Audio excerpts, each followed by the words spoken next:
Okay, so let's start off by establishing what it is that we're going to have to practice to make Hoochie Coochie Man even better. First thing we got to do is work on our E chord to D chord transition. Okay, so without strumming the chord, you're going to take your first finger and you're just going to practice moving between these two chords, the E chord to the D chord, right? Back and forth. And then we'll bring in the pick and strum each one to make sure that transition's nice and comfortable, but not until you feel really, really strong doing that. Second thing you got to do is work on going from your A chord, okay, to that little line right there. So again, without picking, we're going from here to here. We're trying to create a transition that we go to every single time, right? That isn't around this way, that isn't above the neck. It's just streamlined from here to here, straight shot. So you keep your eyes on the 7th fret, okay, where you're going to.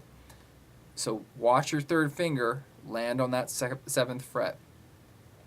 Once you feel very comfortable with this, then add in the pick. Then you want to go through the entire piece with the pick several times just to feel a little more comfortable with that and iron out more kinks. We then moved on. We talked about whip it. A couple things that we want to work on here. We want to establish keeping our fingers lower to the fretboard. So if you look at it on the angle here, right, you're playing like that, where your fingers are up high.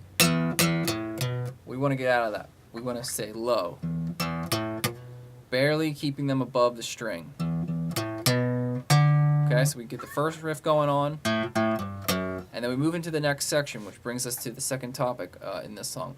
We want to think ahead. So as we hit this riff, as soon as we hit that note, we start thinking about what we're going to do next. We move our hand into position before we even hit that open A. So, okay, so as soon as I hit that A, look, my hands are already here. They're close to the fretboard. They're ready to go.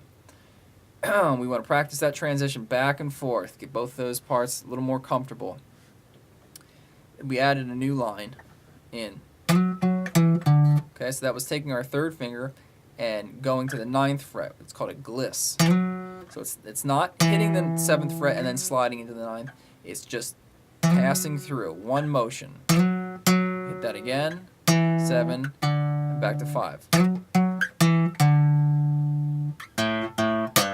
So that whole phrase is going to sound like.